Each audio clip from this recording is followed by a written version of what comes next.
to Monday Night Domains. We are back and better than ever with a great topic for the night. So come on in. We'll give everyone a good minute to get in before we really start doing our stuff. I have to sneeze. I'm going to mute myself. God bless you. I bet you it was a really cute sneeze, too.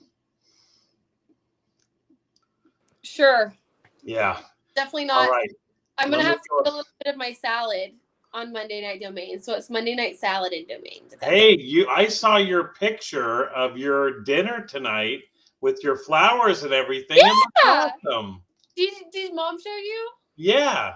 Look how here. Do you guys want to see? Well, my salad doesn't look nearly as cute. If you go to not my business Instagram, but my personal Instagram at how.julie, you can see the cutest. I'll show you my setup. I had these cute little flowers for my dinner.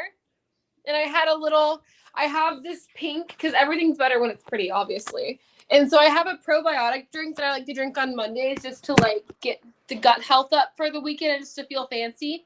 So it's not alcohol. It's the poppies. You've probably heard of them. They were huge in influencer marketing.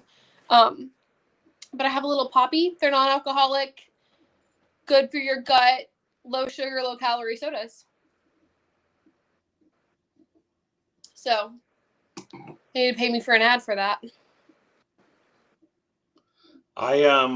Julie, speaking of influencers, this whole influencer game is really hitting it hard. I watched the Kentucky Derby over the weekend. Yes. And their coverage was dominated. There's 19 horses in the field, right? So you got 19 horses. You have 150,000 people. You have people that have been racing horses for 20, 30, 40, 50 years, most of them older. And they really seemed to focus on this one group that was owned by they had the older guy there. And then one of the owners of the horse was this influencer. Did you see that?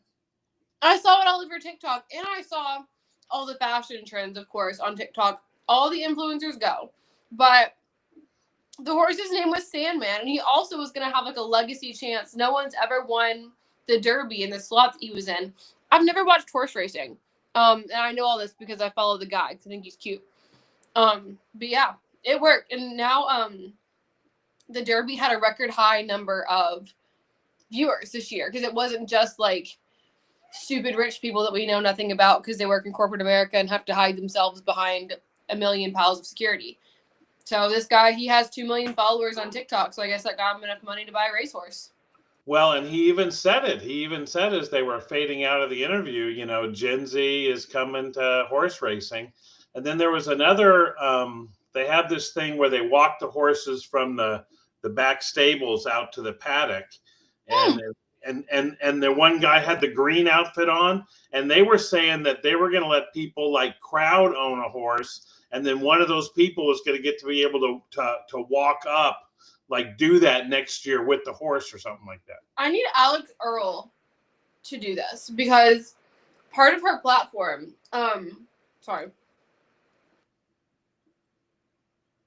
she's also just a really good influence, like good as a person influencer. One of the things that she does is she fosters dogs and she talks about like her love for animals and she'll go to the local shelter and she'll like spend a lot of money on animals. And so I feel like and she was there because she's a fashion influencer. Right.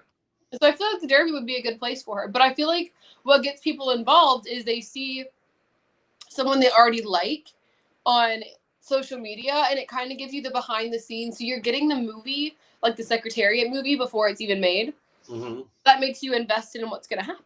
Because, like, you're invested in the life of this person. And even if it, and I'm also seeing a huge trend with micro-influencers kind of taking over because they give more attention and more love to what they're doing. And it looks better for the company. If you're Hermes, you're not trying to use many influencers. You're trying to keep that luxury branding. But if you're trying to market to everybody, a lot of micro-influencers, it makes you look good and it'll give you more time in their space. And people will get attached to those people even as micro influencers, and then it grows their following, which grows your following. Anyway, sorry. No, I think it's but you know me, I'm always thinking about domains. So I was thinking, Julie, we have an industry. Thank you. A shout out to Freename, our sponsor, and Davide, the CEO of Freename, did a presentation, at the Nordic Domain Days, which has become a wonderful conference for people in Europe and people around the world. People travel from all over. Our favorite Mr. Premium was there. So, but anyway, he did a presentation and he talked about the difference between Web 2 from a really high level. And one of the interesting things was where he had Web 2 domains, he had the ages 45 and above represented like over 90% of the people that own those domains. They still remember the bubble of what is now 25 years ago was this internet bubble. All the .coms are taken, you know what I mean? Yeah. And then he talked about Web3, how it's the exact opposite, you know what I mean? 70 to 80% of the people are under 30. So I'm thinking we got an industry here that needs to communicate with the next generation. If we only had an influencer like Julie that could talk their language, you know? To talk to. I'm cute enough. I'll do. No, I mean, I think a lot of that does come from like the generational wealth situation where like domains, it is an investment. When you're getting into these ultra premium domains, they are an investment. And I think sometimes we might focus so much on trying to convince people that domains are worth the money that we forget to mention that there are other domains you can buy for hand register and flip for, you know, $100, and that's still an income, and then you can reinvest that back into your portfolio. But I wonder if in all the talk that we're doing about, yes, you can make $1 million on a domain, you can buy this name for 10 grand and flip it for 10 million, and domains are going for 10 millions of dollars, then we kind of exclude the younger generation who we're doing okay to buy a house.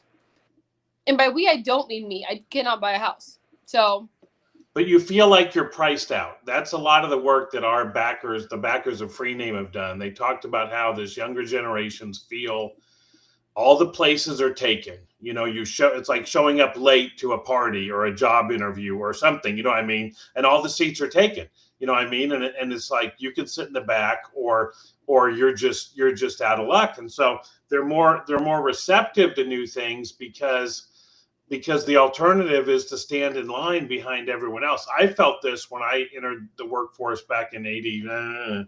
And the baby boomers had been in front of me and they had taken most of the jobs. You know what I mean? They had filled up like the entry level job and then the manager job and then the vice president job. And then, and it was really going to be, you know, you're really going to have to work through a lot of people. So I think when it comes to domains and this concept that you talked about with micro influencers, I think one of the things I'm going to try to steer Monday Night Domains is to not lump all domains and domaining into one big pot, because that's a big part of the misinformation is, yes, Julie?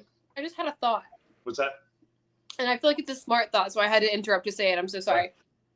So because all the people who own domains and who own the good domains are 45 and above, not to bring this up because it's a little morbid, when these people, like, you know, domaining is an industry you can be in for a long time. Even when you're retired, you can keep your domains and you can do this industry. So do you think as people start to do what happens after retiring, then their kids might start to take over their portfolios, and then we might see more younger people in domain investing? That's a really good question. I myself, as I get older, wonder what's going to happen to my portfolio. And I thought you knew exactly what was going to happen. Well, but I used to think my only option was going to be to sell it. You know what I mean? Oh, do you think people might sell it to other domainers and not give it to them? I thought that was my only option, because I'd be like, well, my family doesn't want domains. They want the cash flow. You know what I mean? And even my wife may not understand domains or how to own domains. So the thing is that, as we've talked about a lot, you never know when your domains are going to sell. Most of them aren't going to sell this year for the price you want. Now, we talked about this a lot. I want to remind everybody, not all domains are created equal. Good domains, ultra premium domains, top tier domains have a value. One word domains, short domains, they have a value, but then you want to sell it for a lot more than that. but it's not like they're worth nothing. Now, speculative domains don't have a value. They're available right now. You can buy them because no one else wanted them as of today. And you buy them and you hope that in the future someone wants them. And those are two different things, right? Buying a speculative domain is different than buying a name that has inherent value. But but now, Julie, with you coming on board, I can picture that I don't have to necessarily sell everything. And you're right. It would be great. Maybe Julie could have a class like, do your parents own a bunch of domains? You better figure out what to do with them, and there you go. Yeah, because I mean, I feel like it's something that we talk a lot about how much emotion plays into domain buying. Like, these aren't just things. It's kind of like whenever you buy, if you're big into investing in property, like you're not just going to sell all that, because you're not going to get the price you want for it. Even if you can get someone to like bulk purchase a domain name portfolio, like, those are your babies, like you invested in them. You kind of want them to stick around and have meaning, and you don't want to just throw everything to the Goodwill. So Nat Cohen is one of the most successful domainers of all time, and he's the first person who mentioned the word collector to me. And he said, I admit I'm a collector. Yeah. You know what I mean? I'm a collector. And just like a collector would have watches or baseball cards or something, and they would have them in their little box or their safe, and they would have a story behind each one. You're right. It's like, and then someone says, well, we'll just picture like a domainer who maybe passes away. And then someone just looks at the portfolio and goes, okay, let's just get whatever we can for them. That would like crush the heart of me as the domainer. Like, no, each one of these was so valuable to itself. And this is the reason why it's going to be awesome and amazing. And you would hate for it to be like a yard sale. You know what I mean? Just like a yard sale. And someone just puts the artwork and everything out there. $10, take it. Books. Okay, like I love my books, and I wouldn't want them to just go to any cause. I want them to go to the local library causes I support. I want them to do like things that I would want them to do, because you spent your hard-earned money on them, and you spent years with them. And so I spent some time with two of my good domainer friends today. And we went around the 5 stages of guilt and depression and all that. No one wants to buy our names. But what we centered on was people still don't know. Now, it's easy to say people still don't know if what you're saying is they should love my domains and only my domains, right? And if they would love my domains, everything would be great. But there is a certain level where people are still slowly realizing, why do I need to buy a domain name? Why do I even need a website? And so I think that those barriers are getting knocked down slowly. And I think they're starting to, because I actually got a promotional message on Instagram this week that said, hey, we just saw that, you guys have a website, and I'm really glad you understand the importance of that. Obviously, really? they wanted me to pay them to do our email marketing. Right. But they were like, glad you have a website. Like, I think people are starting to get the importance of that, especially as like social media becomes where we kind of think that it's bad for us, so we're trying to spend less time on it, and it becomes more they're all on their own, where they're not letting you link out to other things. I don't know. I think we need more websites. I sat there the other day and I said, how many websites do I go to more than once a week? And it was about 6. And it should be higher. You know what I mean? But I just think the Googleization, where Google wanted you to believe you could get everything from Google, has stopped what I believe was the original intent of the internet, that it would be decentralized. Someone who loved cats could have their own website about cats, right? And then you could have niches and micro niches and everything. So anyway, one of the reasons we started Monday Night Domains is so Julie and I could mix maybe me having the knowledge and experience for what's happened in the domain space, and mix it with Julie's take from she never needed domains, right? And so we really want to get to, is it true? Or is it just us saying young people should buy our domains, or is it really true? So as we go forward this year with more and more shows, we'll try to open up that, me trying to help with some knowledge. But then Julie, really, I look forward to how you can communicate that to people, because a website, an independent website that's owned by you, if you're out there thinking, why would I ever want to have a website? It's because you control it and you own it, and your renewal fee for a .com is $8, or it's not 8 anymore, it's $12.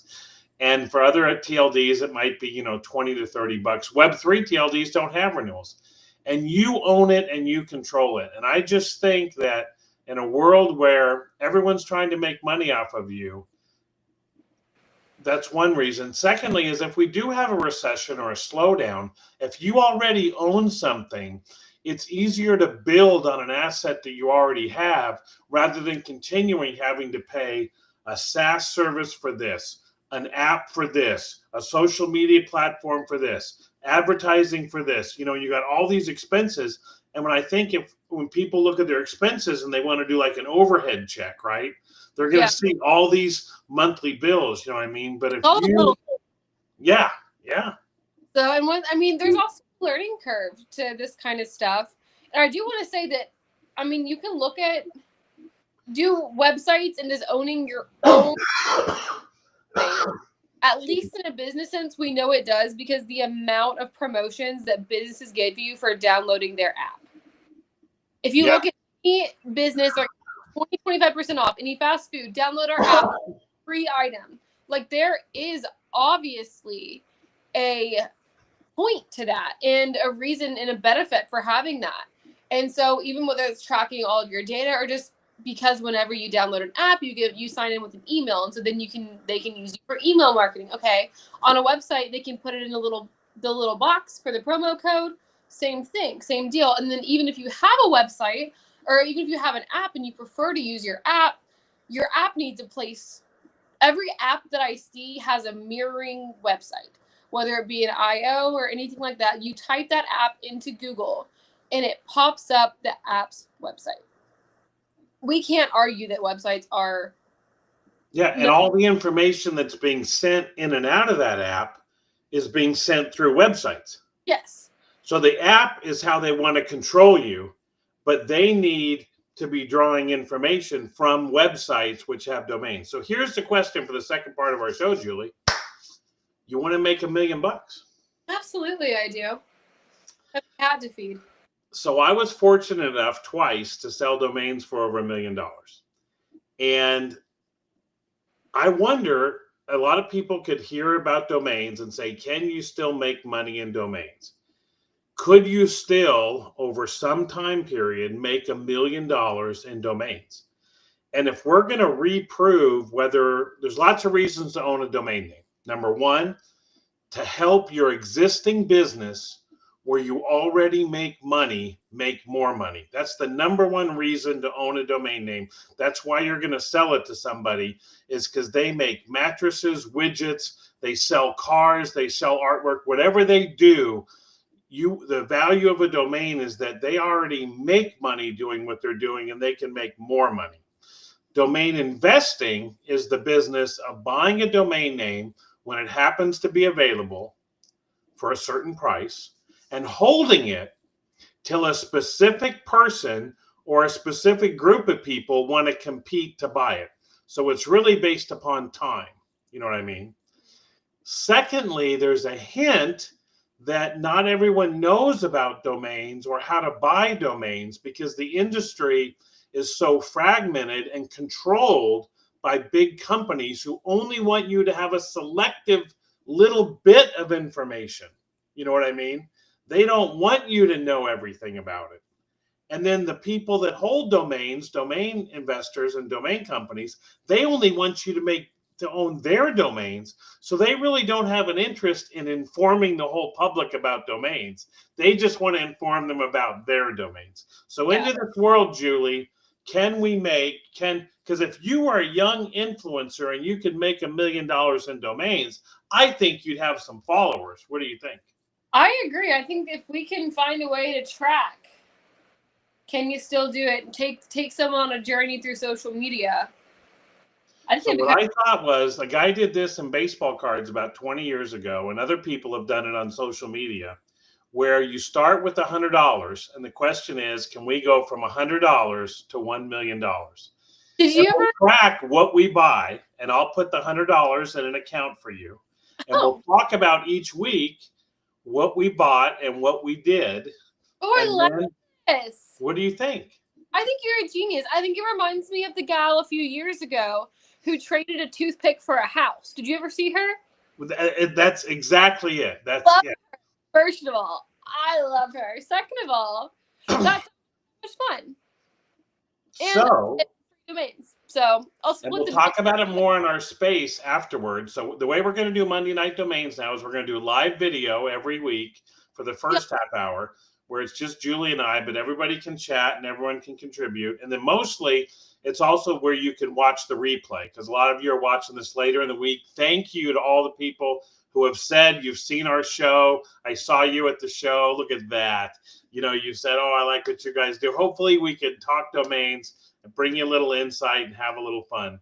But what we want to do is say, can you go in there right now? Now, the easiest way to make $1 million in domains is to start with 5 million. Because you can go out and spend 5 million on domains, and then you can turn around and say, I want to sell them, and you can sell them for $1 million. So you didn't really make $1 million, though. You just... So when we're saying, can you make $1 million in domains, are we saying profit $1 million, like net complete profit, where we keep track of everything that we? Well, I guess there's not that much difference in $1 million and $1.1 million, because we're only going to invest that. But I think the key is to domaining is best done when you have your monthly overhead and your monthly bills covered some other way, and you're allocating specific money toward investing in domains for the long term. Because even though we're going to try to make money in domains, the more you need to make money today in domains, the harder it is, because you're going to have to convince people. Just because I say to Julie, I need you to buy my name, I need you to buy it, that's not going to affect whether she buys it or not. You're right. I would. Right. But so the key is to allocate your capital. And Warren Buffett said this over the weekend. If you can watch 4 hours of Warren Buffett talking at his shareholders meeting, it's some of the best wisdom you'll ever get, whether you're 20, 30, 40, 50, 60, 70, 80, or like Warren Buffett, 90. But he said, you have to always be in the game. Never risk your money to where you're not in the game to live another day.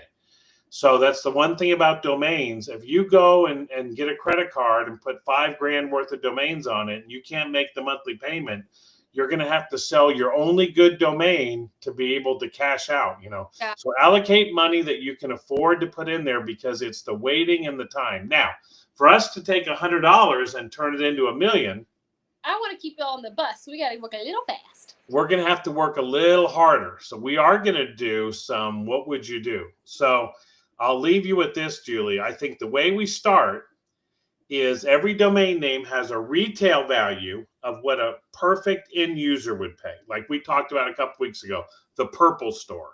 If you operated a store called the Purple Store, it might be worth it to pay $3,000 or $4,000 for that domain, especially if you could do it on payments. You know what I mean? Like $200 a month for 2 years. And if you wanted that exact domain, you would probably pay the highest and best price. Then there's the domainer price, or the wholesale price, which is what is it worth to buy that name, where you're going to wait for that perfect buyer. And maybe that number is 60 to 80 to $100. You know what I mean? Depending on trends. Like if last night there was a report that a bunch of store names sold for $5,000, then like the wholesale value of it, you know what I mean, may go up a little bit, you know. And then if we were in a recession, the wholesale value may go down, because people are like, I'm not buying anything, you know. But so what you have to do to make real money in domains is you've got to find a way to buy domains for less than the wholesale value, so you can sell to other domain investors. And it's really hard to do. But that's how you can make money instantly. The second way is to find domains that are available for a great price or have just expired and no one knows that they're available, and try to sell those to the perfect end user, and we call that outbound. So those are the first two ways for us to take our $100 and try to get to $500. Is we've either got to be so good at domaining that we can buy for less than wholesale, which we're going to do. So we can put it for sale at wholesale and have someone immediately buy it because they're like, oh, I'll totally buy that name. You know what I mean? Or we have to buy names that are either recently expired and reach out to the perfect end user. What do you think about that, Julie? I think I'm going to say what I've said for a long time, and we got to have a mix. I think we should spend, here's a sneak peek. Who knows what we're actually going to do? Disclaimer, this is not commitment. I think we should spend $75 on a pretty good domain. You can get a pretty good domain for $75. Right. And the other $25 on expired auction. We'll probably get the $75 one from expired auction domain too. But like the clearance rack. Yeah. See what happens. I think we may have to start with $1,000 then. I don't know if I have no opinion. The $75 name, we may have to wait 4 or 5 months for that to turn over. You know what I mean? Because to buy a really good name and sell it for a really good price. But I was thinking we'd work our way up to having names like that. But this is what I think a new domainer would be thinking. Like, say you were doing influencing, right? And someone's like, what should I do with my first $1,000 or my first $100? And these are some of the options that you have. So that's why I think we have to start with $100. I don't think it's feasible to start with $1,000. I would say I'm 25. I'm about to be 25. Ooh. Right. I've been working for a while. My bills are paid. I don't have $1,000 to invest in something new that I would need to wait months to pay off of it. I think it has to be 100 because I spend that. That's easy. Yep. I can do that on a weekend if I want to. I feel like we got to keep it at 100. Let's do it. All right, everybody. We are starting 100 to 1 million with Julie Howe and Paige Howe. Follow along and track what we do each week, and we will write it down. Woo-woo. All right. We'll see y'all on Spaces. All right. Bye-bye.